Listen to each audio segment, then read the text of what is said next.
Entonces, hoy vamos a ver cómo se sintetiza ese núcleo esterol, el núcleo colesterol, cuál es su importancia fisiológica y patológica, y también, digamos, cómo nuestro cuerpo trata de mantener, digámoslo así, la concentración adecuada de colesterol a nivel en tejidos, a nivel sanguíneo y demás, y cómo, digamos, es inhibida ese proceso para poder controlar esos niveles. Digamos, el abordaje farmacológico clásico. Entonces, vamos a ver toda esa partecita. ¿Bien? Entonces, hablando de colesterol y demás, ¿cierto?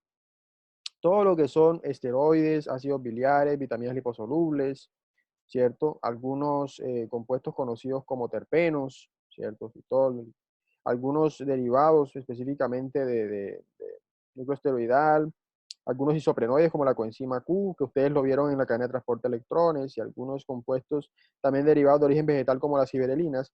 Todos estos comparten principalmente una cosa en común, y es que son derivados del llamado núcleo isopreno, ¿cierto? Un núcleo de 5 átomos de carbono con dobles enlaces conjugados. Este compuesto que estoy mostrándoles aquí.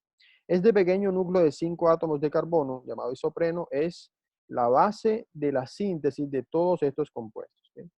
Los esteroides, por ejemplo, son todos aquellos que tienen el núcleo esteroidal, ustedes lo conocen ya, y de ahí está el colesterol y algunas hormonas, particularmente hablando, hormonas esteroidales. Y los ácidos biliares tenemos algunos derivados, ácido cólico, desoxicólico y el quenodesoxicólico. Todos estos, como tal, también son o poseen el llamado núcleo esteroidal, que proviene del núcleo isoprenoide. ¿Bien?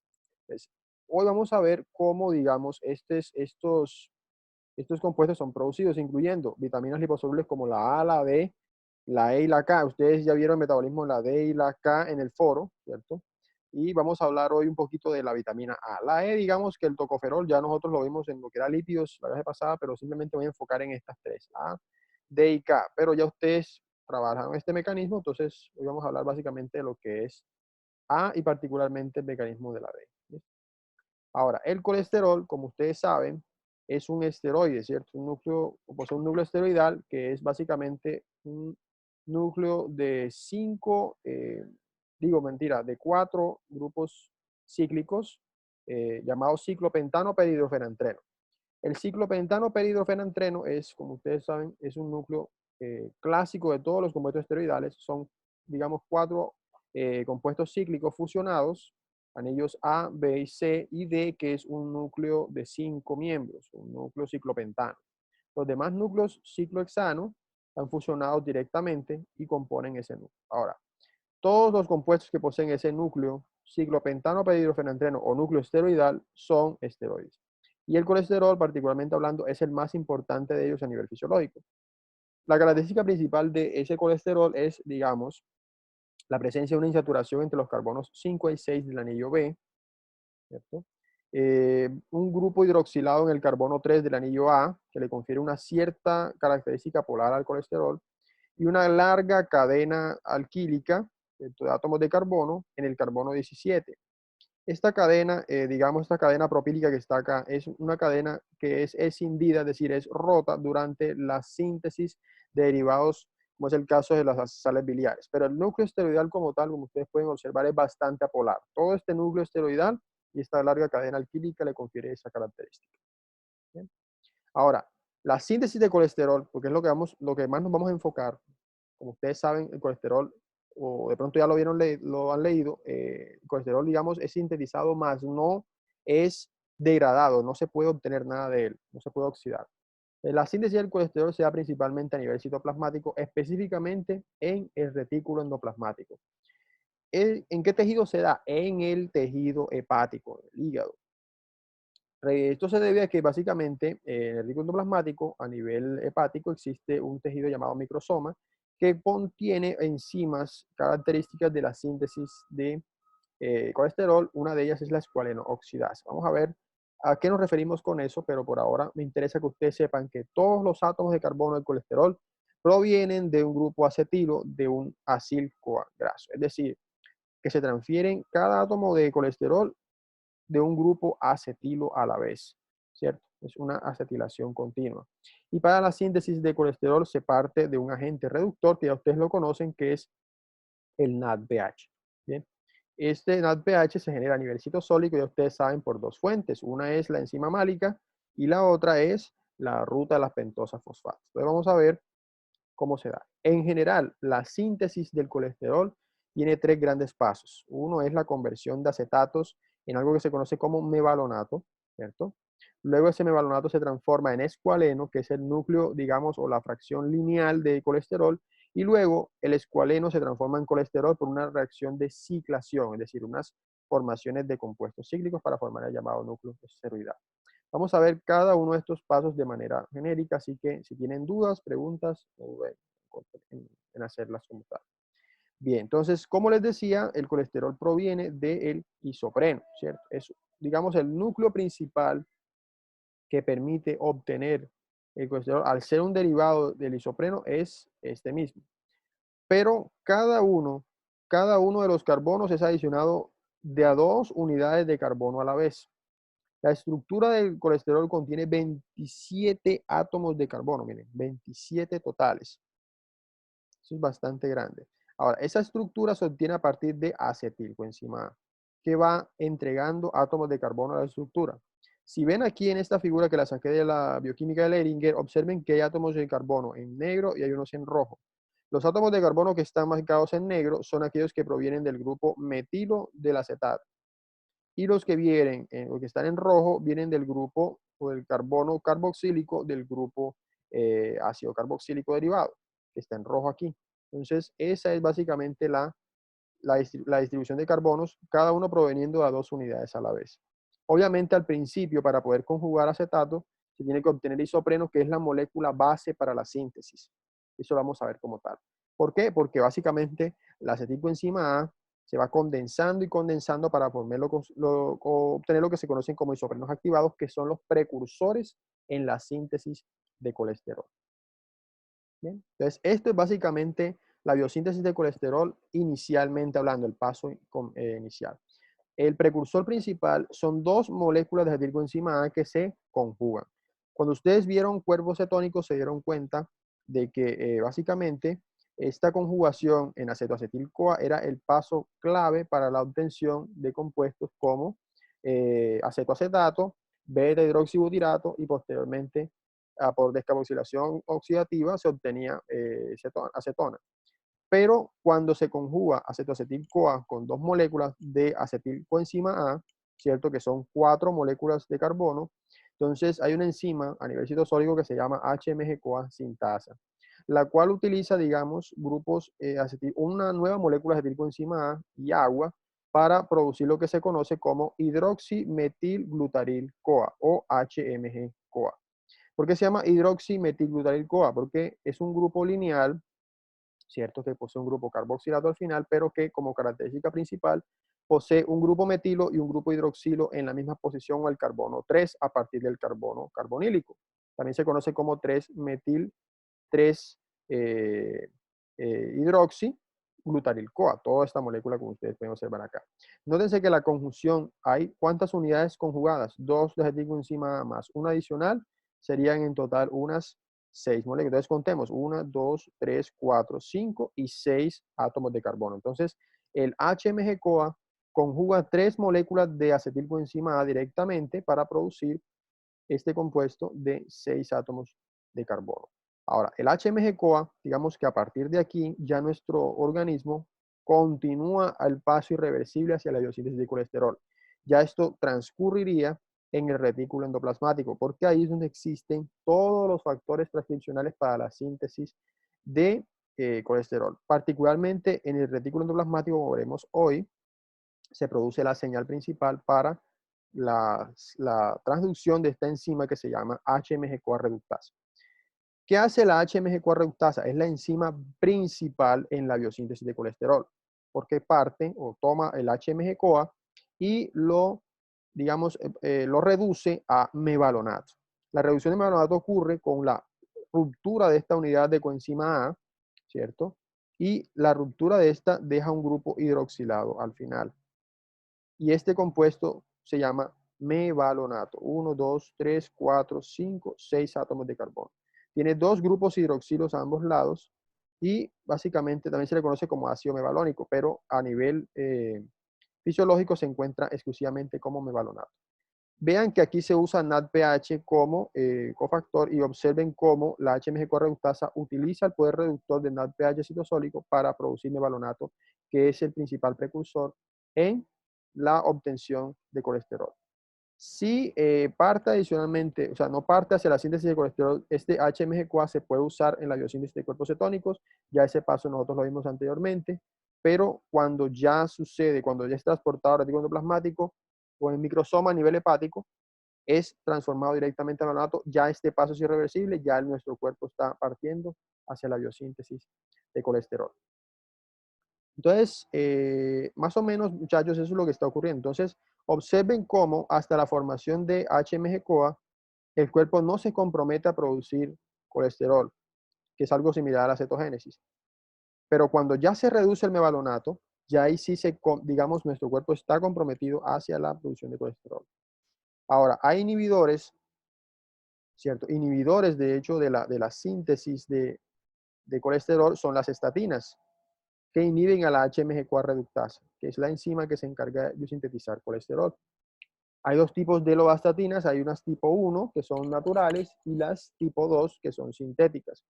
De las tipo 1 naturales también actúan directamente sobre la HMG-CoA reductasa y digamos que lo que tienen que hacer es básicamente disminuir la tasa de síntesis de mevalonato porque inhiben a la HMG-CoA reductasa. Ahora, posteriormente, ¿qué ocurre? Posteriormente, el mevalonato sufre una activación. ¿Qué significa esa activación?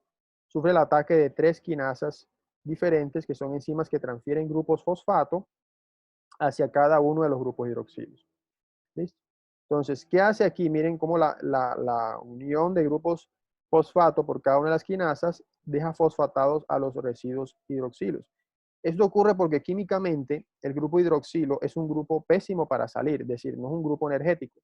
Entonces, el ATP adicionado acá, la quinasa específica lo transfiere y digamos que comienza a transferir varias unidades fosfato, varias de una a la vez, y las 3 acciones de quinasa dejan 3 sitios de fosforilación. 2 grupos fosforilos juntos y un grupo fosforilo en el último hidroxilo, dejando a la molécula transformada en lo que se conoce como 3-fosfo-5-pirofosfomevalonato. Cada grupo fosfato es un excelente grupo saliente, o sea, es un grupo de alta energía que permite, digamos, la ruptura de enlaces de una manera mucho más fácil. Recuerden lo que ocurre con el ATP, con la ruptura del ATP que es bastante energética. Entonces, eso implicaría que esta molécula queda completamente activada, llena de grupos fosforilo en todos los lados posibles.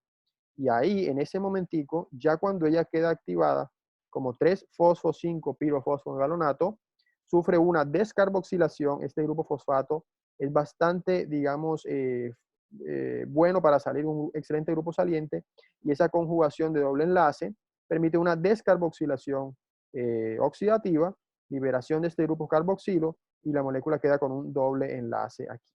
En este momento se obtiene, digamos, el primero de los llamados isoprenos activados. Vean que se está obteniendo el núcleo isopreno con un doble enlace, ya lo que estábamos hablando, y luego ese primer isopreno activado, que se conoce como delta 3 isopentenilpirofosfato, sufre una isomerización a una forma conocida como 3.3 dimetilalil. Vean que el doble enlace simplemente ha cambiado de posición. En definitiva, lo que va a haber es una gran cantidad de estos isoprenos activados que van a ser los precursores en la síntesis de colesterol. Chicos, hasta el momento, ¿cómo vamos? ¿Entendieron lo que les había comentado? ¿Tienen alguna pregunta, inquietud?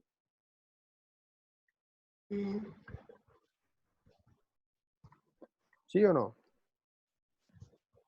Ese es el paso de síntesis. Todo entendido, no hay ninguna pregunta. José Miguel, profe, ¿puede repetir? Específicamente, ¿qué quieres que repita?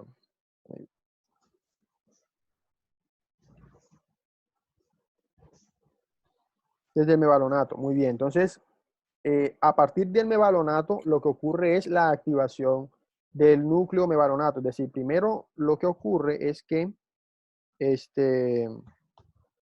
digamos, esta molécula de mevalonato, que tiene 2 grupos hidroxilos, es pésima, digamos, para poder reaccionar. Entonces, lo que se le adiciona, digamos, lo que ocurre son la adición de 3 grupos fosfato de 3 quinasas diferentes que son enzimas transferasas que transfieren grupos fosfato del ATP. Entonces, cada vez que se transfiere un grupo fosfato, lo hace en un grupo hidroxilo para volverlo un grupo mejor saliente, es decir, un grupo de más energía y de mayor movilidad. Entonces, miren que este grupo hidroxilo se fosforila 2 veces, queda como pirofosfato o fosfato-fosfato. ¿Ven?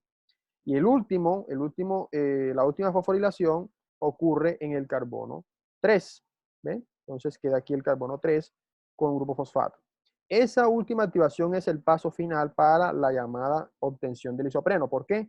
Porque ese grupo fosfato aquí es bastante fácil de salir. O sea, este enlace se rompe con mucha facilidad porque hay mucha energía en la molécula. Entonces, ese compuesto que se llama 3-fosfo-5-pirofosfo-galonato es la clave. ¿Para qué? Para poder obtener los llamados isoprenos activados. Cuando este grupo fosfato, que es un excelente grupo saliente, ¿cierto? Él sale de la molécula con mucha facilidad porque tiene mucha energía. Entonces, lo que ocurre es que este enlace se rompe y luego se conjuga a este otro átomo de carbono y se produce este doble enlace que tú ves acá. Ese doble enlace, esa gran salida del grupo fosfato, descarboxila oxidativamente a este grupo carboxilato y este sale de la molécula. Mira dónde sale como dióxido de carbono. Entonces, en ese momento, cuando sale, se obtiene un doble enlace en este carbono entre el carbono 2 y 3 y luego se obtiene lo que se conoce como delta 3 isopentanil pirofosfato, que es el primero de los isoprenos activados. Luego sufre una isomerización, es decir, el doble enlace cambia de posición a 3.3 dimetilal pirofosfato. Observen que el doble enlace ha cambiado de la posición 2,3 hacia la posición 3,3 que está aquí. ¿Ves? Se ha movido. Estos dos compuestos son los llamados isoprenos activados, que son la clave en la síntesis posterior de colesterol. Bien, ¿qué ocurre con los isoprenos activados, chicos? Tanto el delta 3 isopentenil como el dimetilalilpirofosfato, vean que tienen ambos dos grupos fosfato a la vez. El uno se isomeriza en el otro. Entonces, miren cómo los dos grupos fosfato que tienen aquí les confieren a ambos muchísima energía para seguir reaccionando. ¿Qué va a ocurrir, muchachos, ahorita? Va a ocurrir una condensación. Es decir, los dos grupos dimetilalil e isopentenil, que tienen cada uno 5 átomos de carbono, ven que es básicamente el núcleo isopreno, miren los núcleos isopreno de 5 átomos, y este grupo metilo, el grupo metilo del isopreno, el doble enlace, ¿ven? Entonces se van a condensar, se van a fusionar. Cuando los dos grupos de 5 átomos de carbono, 5 y 5, se condensan, se produce una gran molécula de 10 átomos de carbono, que se conoce como geranil pirofosfato. ¿Ven? ¿Quiénes se fusionan? Dimetilalilpirofosfato e isopentanilpirofosfato. Entonces, al tener cada uno 5 moléculas, se fusionan en una completa de 10. Bien, de forma llamado geranilpirofosfato, que es otro núcleo isoprenoide, que proviene de los dos isoprenos activados. Recuerden, se llaman activados porque tienen grupos fosfato. Ahora, una segunda unidad de isopentanilpirofosfato, también presente en el retículo plasmático, se fusiona ahora con el núcleo de geranilpirofosfato de 10 y como tiene 5 átomos de carbono, se fusiona y produce ¿cuántos? 15 átomos de carbono. Vean cómo se está incrementando el tamaño de la cadena con los isoprenos activados y cada uno de los isoprenoides obtenidos va obteniendo más y más unidades de 5 átomos de carbono a la vez. Por eso decía que el isopreno es clave para la síntesis. En consecuencia, cuando este núcleo de 5 isopentanil se une con el geranilpirofosfato, se obtiene farnesilpirofosfato de 15 átomos de carbono, que es esta molécula que ustedes ven acá. Entonces, esa es básicamente la lógica de la fusión de unidades, cada una de isoprenos activados, y luego posteriormente más y más isoprenos van aumentando la molécula. Esto, muchachos, es lo que ocurre a nivel de la naturaleza o de todos los organismos. Todos los compuestos que les estoy mostrando aquí, esta figura la saqué de la Leiringer, si la pueden buscar, provienen del isopentanil pirofosfato. La condensación produce todos los isoprenoides. Y el farnesil pirofosfato, ¿de cuántos átomos de carbono? De 15 átomos de carbono, es la clave o el intermediario clave en la síntesis de carotenoides, escualenos, por ejemplo, que tienen 30 átomos de carbono, y la biosíntesis de todos los núcleos esteroidales. Ven que el colesterol, pero también vitamina A, vitamina E, vitamina K, todas provienen de ese mismo núcleo de isoprenos. Por eso se conocen todos estos compuestos como isoprenoides. Y el colesterol quizás es el más importante a nivel fisiológico por la cantidad de otros compuestos de los cuales es precursor. Pero todos provienen del mismo núcleo isoprenoide. Y de la condensación se obtiene farnesylpirofosfato de 15 átomos de carbono. Bien, entonces esos 15 átomos de carbono son la clave. Y así, este grupo también inclusive es un grupo prostético en muchas proteínas, porque también se utiliza para formar grupos o cadenas largas carbonadas en proteínas. ¿Qué ocurre después? Simplemente el farnesylpirofosfato se condensa con otra molécula de farnesylpirofosfato para producir a nuestro amigo escualeno, que es el segundo paso en la biosíntesis de colesterol. Y observen cómo se obtiene el escualeno de 30 átomos de carbono. Chicos, vamos entonces ahí dejando aquí